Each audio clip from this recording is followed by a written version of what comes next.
Siyempre, kita nagluto. Kita po yung unang mukaon. Unang ricado sa ato ang shrimp, ang ato ang repolyo, ang ato ang carrots o beans, and then ang ato sibuyas o ang bawang. So, mauni ang atong ricado sa atong pancit. So,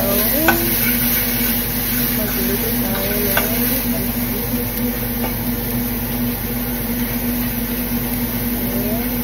Mag-spray pa ito ng pancit.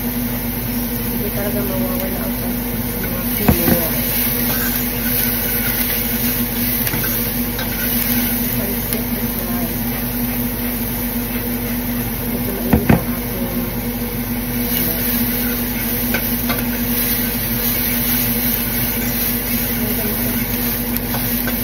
tayong maghahawak ng ating cellphone, nagkalaglagan ng ating carrots guys.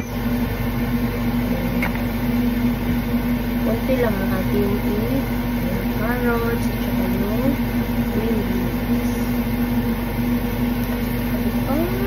Ang pag-pretty ng ating niluto guys. Ito siya ilalagay na. Kasi lunch na namin. Lagyan ko ng maraming pretty na siya guys. So pretty.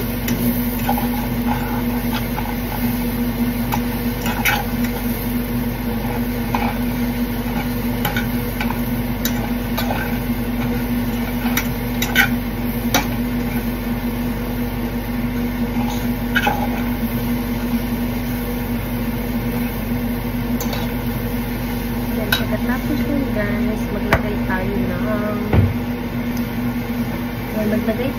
2.5 cup of water.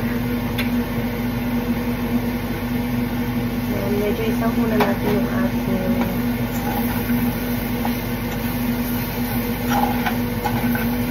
gulay at ayun. Then, maglagay tayo ng oyster. Ay, hindi pala oyster, soy sauce.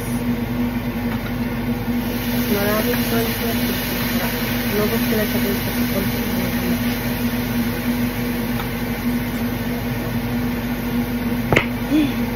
So, dapat ang pagluluto guys, masaya lang if hindi ka marunong guys na. Actually guys, hindi talaga ako marunong magluto nito guys. Natuto na lang ako kasi nga nanonood ako ng mga video, tapos mga tanong-tanong kung paano ka siya lutuin. So, guys.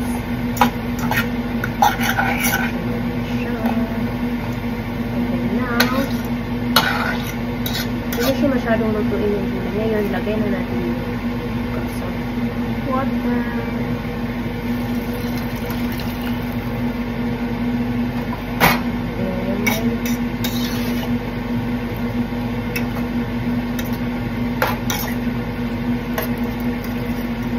Pakuluan na natin siya guys. Lagyan natin ng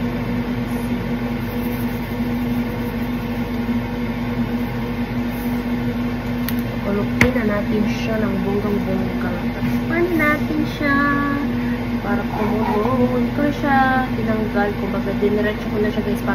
Wala akong masyadong pugasin. Takpan na natin siya. Kulaw natin siyang magkanang kulo-kulo and then itong tira guys, ilalagay natin sa pakita. So, para next time na luto natin is mayroon na tayo, ayan, naka-ready na lang. Frozen ko na. Very good idea to guys, para pag magluluto tayo, hindi na natin kailangan mag-hiwa-hiwa pa. Ganyan talaga, pagluluto. Hindi kaya lagyan ko lang to ng mga pork belly. Ulam na rin siya guys. Gulay na papaki na sarap talagang papaki. Ayan.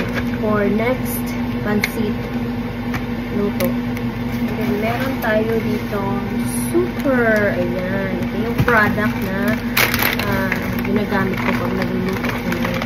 Isang ganito. Kasi tatlo to guys. So hatiin ko siya sa kalahati. Ayan, pumulog na siya. Pwede na natin ilunod yung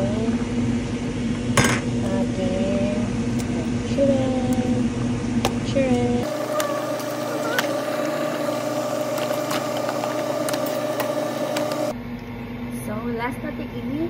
ilagay ang ating repolyo.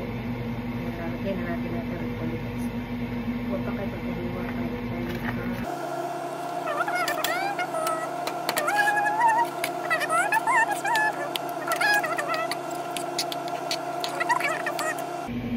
So, hi guys! Luto na ang ating pansit.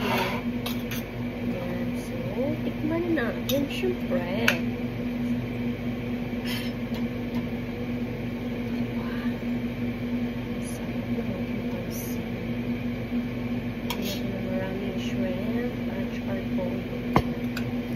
So, unang kagat. Maayos siya. Ang ating pansit. Medyo excited lang ako, no? Ang sarap guys.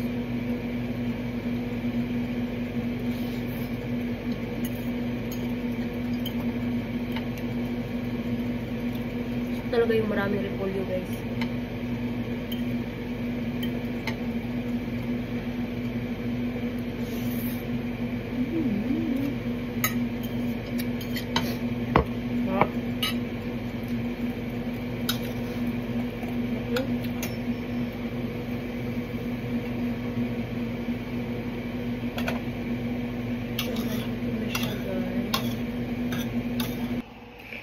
Ayan, syempre Pinoy tayo. Meron tayong sliced bread guys. So tapos pansit.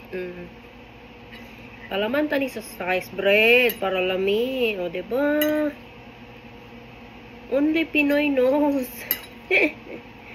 Morning, carbs plus carbs is called carbs. Sarap nito guys. Yun yung palaman sa tinapay.